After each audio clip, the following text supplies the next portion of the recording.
Mesdames et messieurs, bonjour à toutes et à tous. Shalom chez vous. Bienvenue sur un nouvel épisode. Nous allons recevoir toujours de la part du prophète Lovi Elias. Alors, si vous êtes connectés maintenant, nous allons vous demander de commencer maintenant à liker. Cliquez sur le bouton j'aime tout de suite et commencez à partager au maximum, à inviter les gens, inviter d'autres personnes à se connecter pour écouter le message autant que vous, parce que tout à l'heure, nous allons débattre sur le thème intitulé Accéder aux portes spirituelles. Accéder aux portes spirituelles. Alors, notez que je n'ai pas dit les portes célestes, mais j'ai plutôt dit les portes spirituelles, car il existe une différence. Maintenant, il faudra que vous compreniez que le règne physique est entremêlé ou s'entremêle ou se confond au règne spirituel. Notre règne physique, notre monde physique se confond généralement au règne spirituel. De sorte même qu'un ange peut tenir juste à côté de vous et vous n'allez pas sentir sa présence, vous n'allez même pas voir l'ange. Pas parce qu'en réalité l'ange n'est pas là présentement, mais c'est simplement parce que l'ange se trouve de l'autre côté du voile spirituel.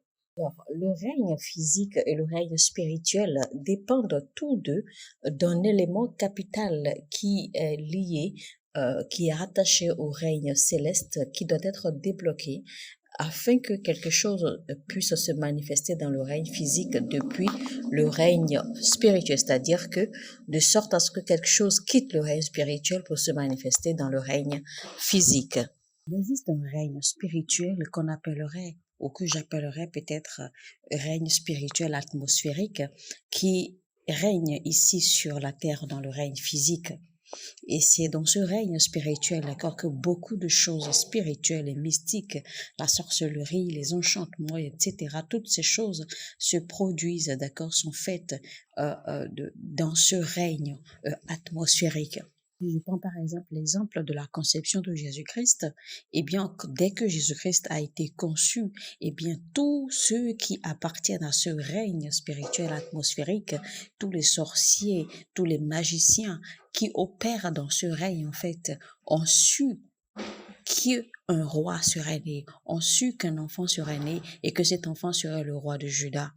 Ils ont même eu la précision de où l'enfant serait né, juste qu'ils n'avaient pas eu la précision de l'endroit ou alors du point exact où l'enfant serait né, quand bien même ils connaissaient la ville, la cité où l'enfant serait né, mais ils ne connaissaient pas exactement la maison ou les conditions ou l'état dans lequel l'enfant roi serait né. Et donc, c'est parce que dans ce règne, en fait, tous ceux qui sont spirituels, magiciens, sorciers, parce qu'ils ont vu, en fait, l'étoile de Jésus-Christ et qu'ils ont su ce pourquoi Jésus-Christ venait, d'accord, au monde. C'est pour cela qu'ils ont tout fait pour l'éliminer déjà dès bébé, pour empêcher son arrivée ou encore pour empêcher que l'enfant naisse, au point jusqu'à aller à tuer tous les nouveau-nés de moins de 2 ans et à vider toute une ville des enfants nouveau-nés moins de 2 ans. Imaginez. Alors, il faut se poser la question, comment tous ces gens qui appartiennent, qui opèrent dans ce règne spirituel atmosphérique, c'est-à-dire les magiciens, les sorciers, les méchants, les malveillants, etc., ont-ils su qu'il y aurait la naissance d'un grand homme? Comment ont-ils su qu'il y aurait la naissance d'une grande star? C'est simplement parce que ces gens, en fait, ont compris les principes des portes célestes ou des portes spirituelles. Et ils ont compris surtout les portes spirituelles ou le portail spirituel qui s'est ouvert en cette saison-là pour permettre, en fait, l'arrivée de Jésus-Christ. Remarquez que quand Jésus-Christ disait à Pierre, sur toi je bâtirai mon église et les portes de l'enfer ne prévaudront point. Là, pour vous dire que même l'enfer a des portes. L'enfer a des portails. On a ici des portails qui s'ouvrent à des saisons données, des portails qui ont des gardiens qui veillent sur eux. Il faut donc comprendre que ces portails spirituels s'ouvrent et se referment, car ces portails spirituels ne demeurent pas perpétuellement ouverts. Ils s'ouvrent et se ferment à des saisons données, ils s'ouvrent et se referment, ils s'ouvrent et se referment. Alors, quelqu'un qui se lance d'accord dans les combats spirituels ou quelqu'un qui veut développer une vie de prière, il doit nécessairement comprendre l'importance des veilleurs, l'importance des gardiens de ces portes spirituelles et doit comprendre également les moments, les saisons, d'accord, ou les moments où ces portes, où ces portails s'ouvrent et se referment. C'est-à-dire que si vous avez des combats spirituels et que vous êtes une personne de prière, vous devez nécessairement comprendre les principes qui entourent les veilleurs de ces portails et les moments auxquels ces portails spirituels sont accessibles. Vous allez beaucoup prier et rater beaucoup, pas parce que Dieu n'exauce pas votre prière, mais simplement parce que vous ne connaissez pas les temps où les portails sont accessibles. Alors, quand la Bible dit de prier sans cesse, qu'est-ce que cela signifie? Vous savez très bien avec moi, vous convenez avec moi que même si vous êtes quelqu'un, même si vous êtes une personne de prière, que vous ne pouvez pas rester 24 heures sur 24 en train de prier, c'est totalement impossible. Parce que forcément, vous allez vous reposer à un moment donné. Forcément, vous allez vaquer à des occupations. Forcément, vous allez dormir. Forcément, vous allez avoir du temps pour manger. Vous allez avoir du temps pour vous reposer, pour faire autre chose. Donc, il est entièrement impossible, totalement impossible de prier sans cesse, c'est-à-dire de prier 24 heures sur 24. Mais alors, il faut comprendre le concept que la Bible dit de prier sans cesse. Donc, comment prier sans cesse alors? Si vous ne comprenez pas les principes des gardiens ou les principes des veilleurs et les moments d'accessibilité des portails, il vous sera vraiment difficile de prier sans cesse comme la Bible le recommande. Il y a des moments où le règne spirituel est accessible à tout le monde. Maintenant, il faut noter que le règne céleste est accessible seulement aux croyants, seulement aux chrétiens, les enfants de Dieu. Mais le règne spirituel est accessible à tout le monde, mais il y a des moments précis où les portails s'ouvrent et tout le monde peut accéder. C'est pour cela que même les rois du monde peuvent avoir des rêves et c'est Dieu qui leur parle. Imaginez que Pharaon, le roi d'Égypte, il a fait un rêve et c'était Dieu qui lui parlait. Et donc, il a eu besoin d'un interprète pour lui expliquer ce que Dieu lui faisait comprendre. Mais vous, en tant que chrétien, vous n'êtes même pas capable de différencier les rêves qui viennent de Dieu. Vous ne pouvez même pas dire si votre rêve vient de Dieu ou si votre rêve vient du diable. Mais au passage, il faut que je vous dise qu'en réalité, en vérité, il n'y a pas de rêve qui viennent du diable. Le diable n'a pas de rêve qu'il donne. Tous les rêves viennent de Dieu. Et les écritures bibliques sont claires là-dessus. Les versets sont clairs là-dessus. Il n'y a pas de rêves qui viennent du diable. Tous les rêves viennent de Dieu. C'est pour cela que Joseph avait exprimé, même Daniel aussi l'avait exprimé. Ils ont dit, n'est-il pas vrai que tous les rêves viennent de Dieu? Maintenant, quand vous faites des cauchemars, ce n'est pas un rêve. Les cauchemars n'ont rien à voir avec les rêves. Les cauchemars, ce ne sont que des cauchemars. Les cauchemars, c'est que votre esprit a quitté votre corps et vous avez été attaqué. Parce que votre esprit a quitté votre corps, votre esprit est allé se balader, eh bien, vous étiez exposé et vous avez été attaqué. Et c'est ça, en fait, le sens des cauchemars. Lisons Genèse chapitre 1, à partir du verset 1 qui dit, « Au commencement, Dieu créa les cieux et la terre. La terre était informe et vide, et il y avait des ténèbres à la surface de l'abîme.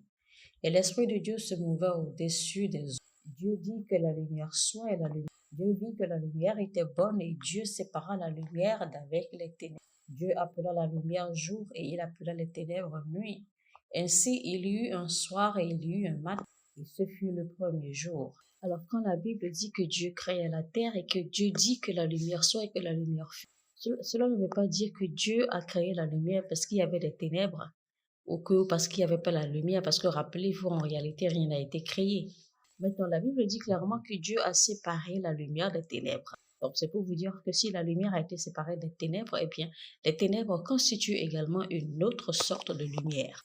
Vous savez, si vous n'êtes pas spirituel, vous ne pouvez pas comprendre ce verset. dans son vrai sens. Vous ne pouvez pas le saisir. Alors, en réalité, la Bible nous fait comprendre que la lumière et les ténèbres, ici, en fait, dans ce sens-là, ces deux éléments constituent la même chose, puisqu'on voit la lumière que, la Bible dit clairement que la lumière est appelée le jour, et que les ténèbres, en fait, les ténèbres sont appelées la nuit. Donc, on voit les deux, et les deux constituent la lumière également. La lumière, c'est la lumière du jour. Et la nuit, c'est également une autre lumière, une autre sorte de lumière. Donc, c'est juste que nous n'avons pas la capacité de voir à travers. Et quand la Bible parle en fait des ténèbres ici, la Bible ne parle pas du mal. La Bible ne désigne pas les ténèbres ici comme le diable, comme le domaine du diable, comme le domaine du mal. Non. Alors, quand Dieu les a séparés, que Dieu a nommé l'un le jour et l'autre la nuit, il ne les a pas séparés en fonction du temps, parce qu'il les a séparés et il les a nommés ainsi. Et le jour, en fait, dont parle Dieu, ce n'est pas quand le soleil est levé.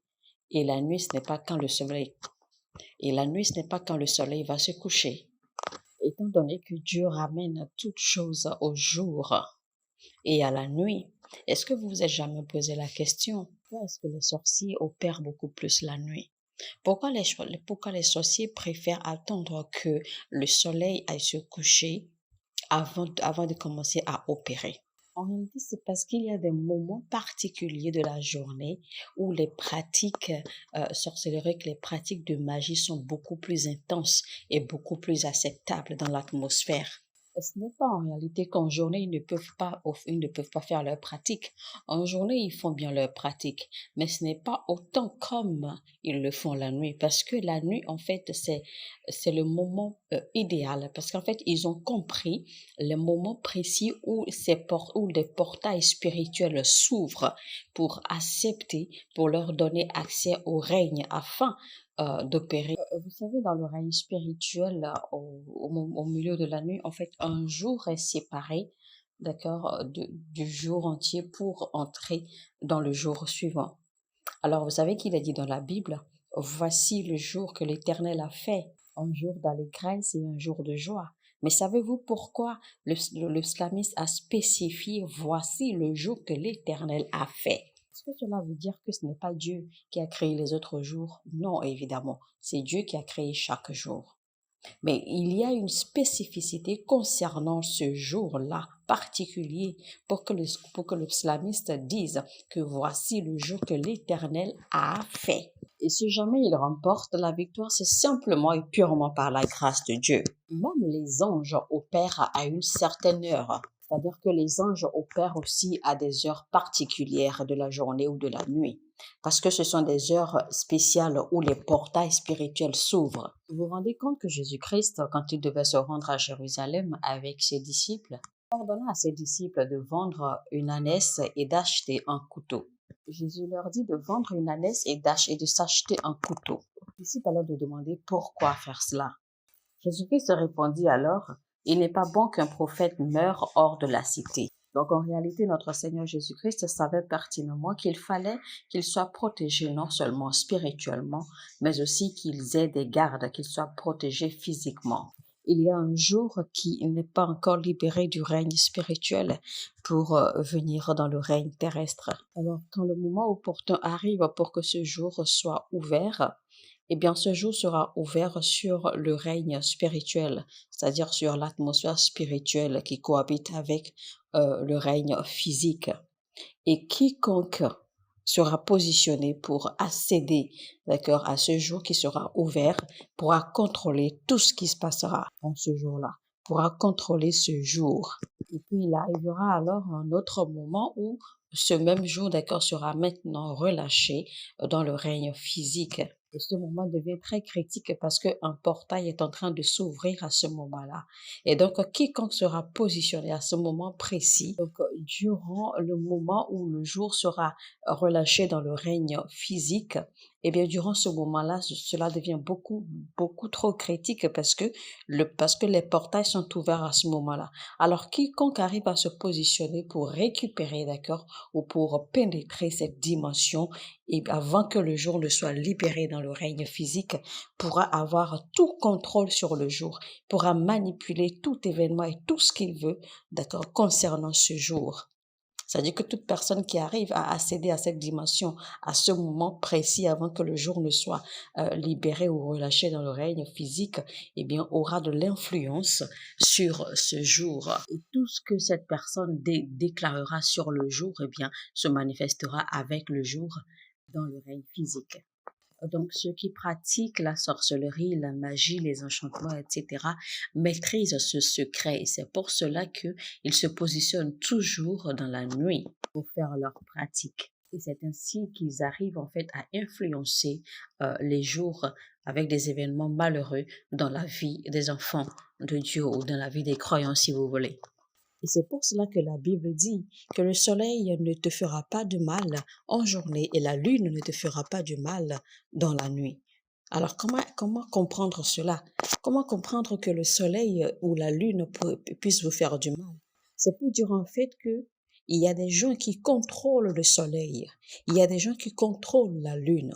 Des gens peuvent programmer des événements dans la journée, c'est-à-dire que dans le soleil contre vous, et programmer des événements dans la lune contre vous.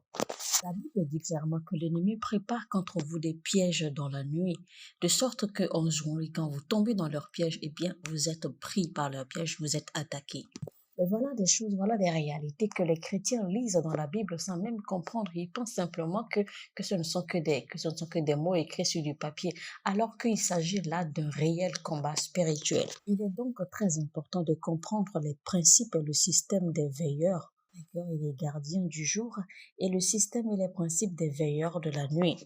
Le prétexte du couteau que Pierre avait en fait et qui a servi à couper l'oreille d'un des gardes armés qui était venu pour prendre Jésus-Christ dans le jardin, c'était en réalité que Jésus-Christ en fait intimait à Pierre de le protéger jusqu'à ce qu'il entre dans la cité.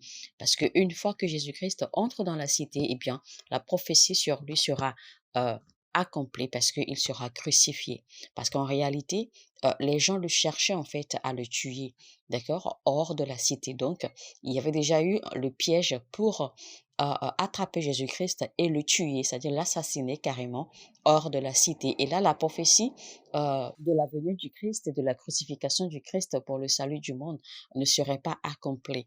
Donc, il fallait vraiment que Jésus-Christ soit protégé, non seulement spirituellement, mais aussi physiquement, à l'aide de ce couteau, afin qu'il puisse entrer en toute sécurité dans la cité ou dans la ville.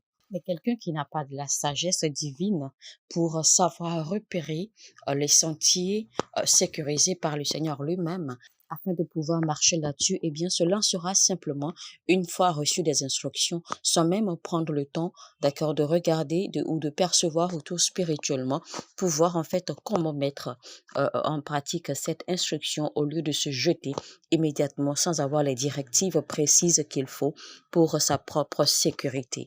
David a bien dit, voici le jour que l'Éternel a fait, alors qu'on sait très bien que c'est Dieu qui a créé tous les jours. Mais un jour qui n'est pas sécurisé par Dieu lui-même n'est pas alors un jour de Dieu. Rappelez-vous, la Bible dit qu'il y a le Dieu de ce monde et que le Dieu de ce monde fait tout pour que sa volonté à lui s'accomplisse sur la terre. Voici fort heureusement que nous avons également le Dieu, le créateur des cieux et de la terre, celui qui a créé toutes choses. Et notre Seigneur Jésus-Christ nous a appris dans le livre de Matthieu 6 comment prier, comment lui adresser nos prières. Et cette prière, en fait, dans cette prière qui dit que ta volonté soit faite sur la terre comme dans les cieux. Et donc, ça veut dire que dans cette prière, en fait, nous réclamons la volonté parfaite de ce Dieu qui a créé toutes choses, du Dieu de l'univers, du Dieu de la vie. Donc, évidemment, c'est une prière à faire quotidiennement. Le but d'un chrétien ou d'un croyant est de comprendre l'importance des veilleurs ou l'importance des veilles spirituelles, afin d'être le véhicule par lequel la volonté parfaite de Dieu se manifestera sur la terre. Parce que la volonté de Dieu n'est pas dépendante des hommes. Adam avait été déposé sur la terre ou avait été mis sur la terre pour accomplir la volonté de Dieu. Mais il faut bien des gens pour prier. Il faut des gens pour prêcher la bonne nouvelle, pour prêcher l'évangile. S'il n'y a pas des gens pour intercéder, la volonté de Dieu ne peut jamais s'accomplir sur la terre. Ça veut dire qu'il faut qu'il y ait des gens pour prier. Il faut qu'il y ait des gens pour prêcher l'évangile. Il faut qu'il y ait des gens pour être des veilleurs, c'est-à-dire des intercesseurs sur la terre, afin que la volonté de Dieu s'accomplisse autrement. Elle ne pourrait jamais s'accomplir sur la terre. Ce serait carrément impossible. Il y aura des chrétiens prêts à prier et intercéder, et bien la volonté de Dieu pourra aisément se manifester sur la terre. Pour que la volonté de Dieu se manifeste dans votre vie, vous devez prier. Vous avez ce devoir-là, parce que tant que vous ne priez pas, la volonté de Dieu ne pourra pas s'accomplir ainsi toute seule. Si Dieu vous a appelé comme prophète, eh bien cela devient un devoir pour vous de prier. Priez et vous devez prier sans cesse. Priez de façon continue. Le royaume de Dieu n'est pas un lieu spécifique.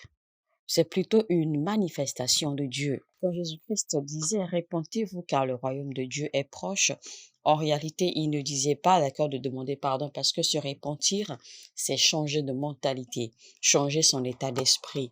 Ce n'est pas le fait de commencer à demander pardon, le fait de commencer à demander miséricorde. Car il y a une différence entre la repentance et le pardon. Je sais que beaucoup de personnes ne savent même pas qu'il y a une différence. Et l'expression se repentir signifie simplement de changer d'idée, changer d'avis ou changer de mentalité. Comment est-ce qu'on a pu comprendre cela? En réalité, quand Dieu a parlé à Moïse à propos du peuple d'Israël, Dieu avait dit à Moïse qu'il allait détruire les Israélites et créer une nouvelle nation. Mais alors que c'est alors que Moïse se met dans un débat avec Dieu et lui dit, mais comment est-ce que tu vas faire sortir ton peuple d'Égypte, les emmener dans le désert et alors les détruire? Que dira les autres nations de toi que tu es un Dieu méchant? C'est alors que Moïse demanda à Dieu de se repentir de cette pensée. Et la Bible dit clairement que Dieu se repentit de sa pensée. Dieu se repentit de sa pensée et Dieu changea d'avis. Donc en réalité, se repentir, c'est changer d'avis ou changer de mentalité. Car si Dieu a pu se repentir de sa pensée, Dieu n'a jamais péché. Mais la Bible a dit clairement que Dieu s'est repenti de sa pensée. En fait, ce thème, se repentir, c'est un ancien thème en fait qui a été utilisé pour exprimer cet état de choses. Et donc, la traduction en notre langue, que ce soit en anglais ou en français, eh bien, signifie simplement se repentir. Je vais vous donner quelques points qui vous permettront de comprendre l'importance des veilles spirituelles, des veilles du jour. Nous allons lire Psaume 110, verset 3. Ton peuple est plein d'ardeur quand tu rassembles ton armée. Avec des ornements sacrés, du sein de l'aurore, ta jeunesse vient à toi comme une rosée. Je répète. Ton peuple est plein d'ardeur quand tu rassembles ton armée. Avec des ornements sacrés, du sein de l'aurore, ta jeunesse vient à toi comme une rosée. Alors, les résultats que vous produisez dans la vie dépendent du sein de l'aurore. Maintenant, il faut comprendre ce que c'est que l'aurore devant Dieu. Parce que l'aurore dont Dieu parle ici n'a pas la même signification que l'aurore que nous connaissons tous.